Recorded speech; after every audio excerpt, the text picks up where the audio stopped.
elles disent, dans notre milieu équestre, il y a 15 000 manières de penser, 15 000 écoles qui détiennent la vérité et groupes qui se hurlent dessus. Et elles demandent, la première chose, comment j'arrive à concilier ces différentes approches et qu'est-ce qui m'a conduit à le faire. Et la deuxième chose, c'est, elle dit, en faisant le point sur mon propre parcours, mais également ceux d'autres membres du projet Évolution, je me rends compte qu'on a tous eu à subir souvent ce côté sectaire, parfois au point d'en être profondément ébranlé dans notre confiance en nous et dans nos capacités. Quels conseils et quels outils donnerais-tu aux personnes qui sont confrontées à ce type d'interlocuteur pour garder le cap et prendre ce qu'il y a de bon à prendre prendre ce qu'il y a à apprendre sans y perdre notre intégrité. Alors j'aime vraiment beaucoup cette question de la fin de la question est vraiment super intéressante parce que justement dans la question il y a l'envie de prendre quand même quelque chose et ça je trouve ça déjà hyper positif de ne pas être dans ce rejet des gens qui pensent pas comme nous mais de se dire ok j'aimerais quand même prendre quelque chose mais j'ai pas envie de perdre mon intégrité là-dedans et j'ai pas envie de perdre mon cap là-dedans. Alors, c'est une question dont je peux parler pendant 3 heures, parce que c'est vraiment un des sujets non seulement qui me passionne, mais qui en plus, je pense, est vraiment important dans le milieu équestre. Je vais essayer de faire pas trop long et puis on en reparlera peut-être si nécessaire. La première question, c'est comment est-ce que j'arrive à concilier toutes ces différentes approches avec tous les gens qui pensent détenir la vérité et qu'est-ce qui m'a conduit à le faire. Alors, qu'est-ce qui m'a conduit à le faire? Je dirais que j'ai eu 2 grandes chances, peut-être 3 même. La première, c'est que j'ai toujours, dès le départ, j'ai été très isolé du monde équestre. Hein. J'ai commencé à monter pour... c'est là que on prend un coup de vieux, évidemment, il n'y avait pas Internet, donc forcément, on était beaucoup plus confinés à l'intérieur d'une écurie, et donc forcément, on n'avait pas tous ces grands débats sur les méthodes. Si on ne rentrait pas dans des milieux de débat, on n'avait pas forcément conscience qu'il y avait autant de manières de faire et les gens étaient peut-être un peu moins à se taper dessus pour savoir qui est-ce qui avait la vérité. Ça, c'est la première chose. Et comme en plus, j'ai trouvé assez rapidement Elisabeth de Walsh, qui était une élève d'Olivera pendant 17 ans, c'était un peu, à l'époque, c'était encore vraiment quelque chose qui était une vraie référence. On parlait moins de compétition aussi. En tout cas, moi, j'ai l'impression du milieu dans lequel j'étais, on avait Elisabeth qui était vraiment notre référence, qui faisait l'équitation, en tout cas qui, moi, m'attirait. Donc, forcément, j'étais moins... il n'y avait pas de raison d'aller regarder tout ce que faisaient les autres. Ça, c'est la première chose. Deuxième chose qui a été une grande chance aussi, c'est que j'ai fait une grosse part du reste de ma formation de cavalier professionnel. Je l'ai vécu au Portugal. Et au Portugal, l'approche, alors ça aussi je peux parler des heures, mais l'approche des chevaux est quand même assez différente dans la mesure où le pays a vraiment gardé une vraie culture, enfin ils ont fait la paix entre leur culture et la modernité, je vais le dire comme ça pour faire simple, c'est-à-dire que les 2 patrons pour qui j'ai travaillé, la plupart des professionnels que j'ai rencontrés là-bas, pouvaient autant le week-end aller faire un concours de Grand Prix et le jour d'après la compétition, on mettait la selle espagnole et on allait dans les champs avec le même cheval qui venait de faire le Grand Prix la veille et ils allaient trier des vaches ou ils allaient se balader en montant à une main. Donc, j'ai vraiment été façonné, on va dire, dans un milieu qui avait fait la paix entre toutes ces approches et qui les avait intégrées et qui ne les avait pas du tout opposées. Quoi. Beaucoup de cavaliers de compétition au Portugal sont aussi des gens qui font de l'équitation de travail, montent à une main, ils peuvent passer de la tenue typique portugaise à la tenue de compétition. Il y a beaucoup moins justement ces clivages et beaucoup de professionnels, en tout cas à l'époque où j'y étais, mais je pense que ça n'a pas beaucoup changé, beaucoup de professionnels au Portugal s'entendaient très bien, échangeaient vraiment beaucoup entre eux, et il n'y avait pas du tout cette mentalité de chapelle, simplement aussi je pense, et c'est inconfortable à dire, mais souvent au Portugal, un professionnel ne se prétend pas professionnel s'il n'a pas un paquet de chevaux déjà dressés, qui piaffent, qui passagent, qui font tout ça. Et donc, c'est un peu... il n'y a pas besoin de discuter pendant des heures parce que les résultats sont là et que ils ont prouvé ce qu'il y avait à prouver. Et il n'y a pas 45 000 méthodes parce que c'est très mal vu là-bas aussi. Donc, voilà, moi j'ai vraiment été éduqué là-dedans. Ma référence première a toujours été Nuno Oliveira, qui était aussi quelqu'un qui faisait du travail à pied, qui montait à une main, qui faisait autant des spectacles, donc qui n'était pas forcément quelqu'un, enfin en tout cas c'est quelqu'un qui était dans une démarche vraiment artistique et de connexion avec les chevaux qui était importante. Donc forcément le dressage pour moi a toujours été lié beaucoup plus à une connexion avec le cheval que à une manière de faire, et Oliveira était un des grands maîtres qui a justement fait le mix, on va dire, entre deux écoles. Je ne vais pas rentrer dans l'histoire de l'équitation, mais entre deux écoles qui étaient un peu antagonistes, justement. Ça, c'est la première chose.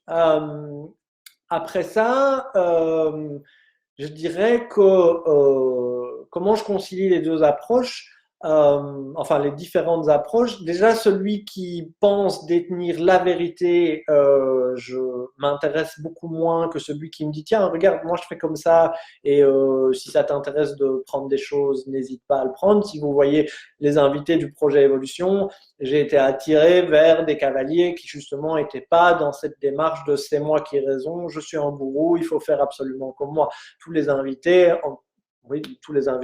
ont vraiment apporté leur manière de faire en disant ben voilà, je te propose de faire comme ça, et pas il faut absolument faire comme ça et tous les autres ont tort. Autre chose par rapport à ça, pour finir de répondre à la question, j'ai aussi eu beaucoup de chance qui a été que il y a presque 20 ans, j'ai vu une présentation, alors que j'étais encore très débutant, j'ai vu une présentation de Pat Parelli en Belgique qui m'avait donc tout mon parcours équestre s'est fait en sachant qu'il y avait aussi des gens, même si à l'époque ça ne m'attirait pas spécialement parce que j'étais très orienté vers le dressage, je savais qu'il y avait des gens qui faisaient des choses complètement différentes de ce que faisaient les anciens, et où je me suis dit tiens, il y a quelque chose d'intéressant à prendre là-dedans. Et je voulais encore dire quelque chose, mais je ne sais plus ce que c'est par rapport à ça. Oui, et aussi, effectivement, que je pense que le fait que ce qui m'attirait avant tout était la connexion avec le cheval et que je la trouvais à l'intérieur du dressage, ça a aussi fait en sorte que la méthode pour arriver à ça m'intéressait beaucoup moins que la connexion que j'avais avec le cheval. Donc à partir de là, tous les gens qui pouvaient m'apporter plus de connexion avec le cheval, j'étais super intéressé par ça. Maintenant, par rapport à la deuxième question de Charlotte et Coralie, qui est quels conseils je pourrais donner pour faire face à ces interlocuteurs qui pensent avoir la bonne réponse, qui nous abîment au niveau de la confiance en nous, au niveau de nos capacités, et comment prendre ce qu'il y a de bon à prendre sans perdre notre intégrité. Alors, j'ai pas toutes les réponses à ces questions-là. Moi, ce que j'essaye de faire, en tout cas par rapport à ça, c'est de faire ma part du boulot finalement, dans le sens où est-ce que moi, je suis OK avec ce que je suis occupé à faire avec mon cheval? Est-ce que je suis OK avec le fait de remettre en question certaines croyances que je peux avoir, certaines choses dans certains principes que je peux avoir. Et peut-être d'avoir fait des études scientifiques m'a peut-être aidé là-dessus, parce qu'en science, on dit toujours que tant qu'une théorie n'a pas été prouvée fausse, on peut considérer qu'elle est juste.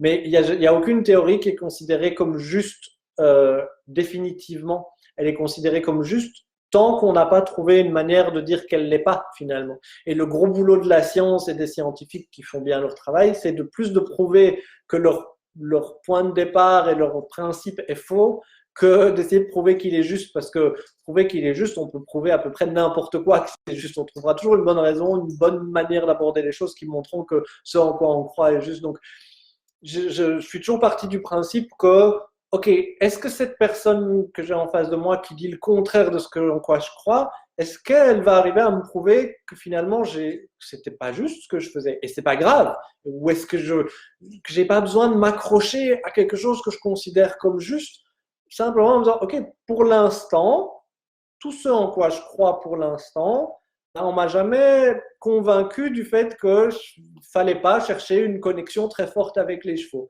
Et donc, tant qu'on me convainc pas du contraire et que je suis pas dans mon cœur et au fond de moi complètement convaincu que la personne qui me montre qu'il faut pas ça, je prends un exemple extrême, mais tant que la personne m'a pas convaincu que c'est pas la bonne solution, bah, je le garde parce que je suis OK avec ça, parce que je suis en accord avec ça. Et là où je disais faire chacun 50% du boulot, c'est dans le sens où finalement, ce que l'autre pense de ça, c'est plus mon problème. Je peux pas essayer de contrôler l'autre dans ce qu'il pense. Si l'autre, il a envie de penser que je suis un débile ou un con parce que je lui dis, écoute, très bien, je comprends ta manière de faire, mais juste moi, ça me parle pas. C'est plus mon problème à ce moment-là. Sinon, on rentre déjà dans une forme de, alors, je vais utiliser un mot qui est un peu inconfortable, mais c'est une forme de manipulation dans le sens où j'essaye de faire penser à l'autre ce que j'ai envie qu'il pense. Et ça, c'est pas mon boulot, c'est pas ma partie. Lui, il pense ce qu'il veut, moi, je pense ce que je veux. Donc, c'est pas s'accrocher à nos propres convictions. Et effectivement, j'y pensais tout à l'heure en pensant au dressage et à Pat Parelli et au projet. En même temps, j'avais des images qui venaient. Et c'est vrai que oui, je faisais du dressage et en même temps, je savais qu'il y avait des gens qui faisaient des choses en liberté avec les chevaux. Puis moi, si je lâchais mon cheval dans le manège, le temps qui passait, il y a quelques années, le temps qui passait avec moi, à interagir avec moi ou même à juste me regarder, il était infime. Et donc là, bah oui, c'est inconfortable et il faut que j'aille un peu, il faut que j'aille cette démarche aussi d'aller un peu vers cet inconfort, de remettre en question mes croyances. Parce que là, j'aurais très bien pu dire, ah non, non, non, mais ça m'intéresse pas. Qu'est-ce que j'ai besoin d'aller, comme on entend parfois, qu'est-ce que j'ai besoin d'aller jouer avec mon cheval en liberté? Moi, je suis un cavalier de dressage. C'est juste, et c'est OK si vous êtes complètement OK avec ça. De nouveau, c'est pas ma partie. Moi, ça m'a juste, je me suis dit, il y a peut-être quelque chose d'intéressant à aller prendre là-bas, etc. Et puis, sur le parcours, j'ai rencontré des gens qui me disaient, oui, mais comment tu peux faire du dressage alors qu'on fait de la liberté? Ok, si c'est ce que tu as envie de penser, pense-le, quoi. Et donc, je pense que c'est avant tout être vraiment complètement en accord avec nous, avec ce qu'on fait, avec comment on vit notre vie de manière générale, et après avoir ce truc de se dire, je suis pas là pour dire aux autres ce qu'ils doivent penser, agir de la manière dont ils ont envie de penser. S'ils ont envie de dire que c'est la vérité suprême, ok, mais s'ils ont envie de vivre comme ça et qu'ils vivent bien et qu'ils sont heureux, tant mieux pour eux. Donc, au final, c'est souvent plus que de la colère contre des gens qui peuvent. Après ça, j'ai presque fini, hein, je vous rassure. Plus que de la colère contre des gens qui peuvent être agressifs vis-à-vis de moi ou de dire non, il a tort, il fait pas bien, ou qui peuvent faire ça vis-à-vis de vous.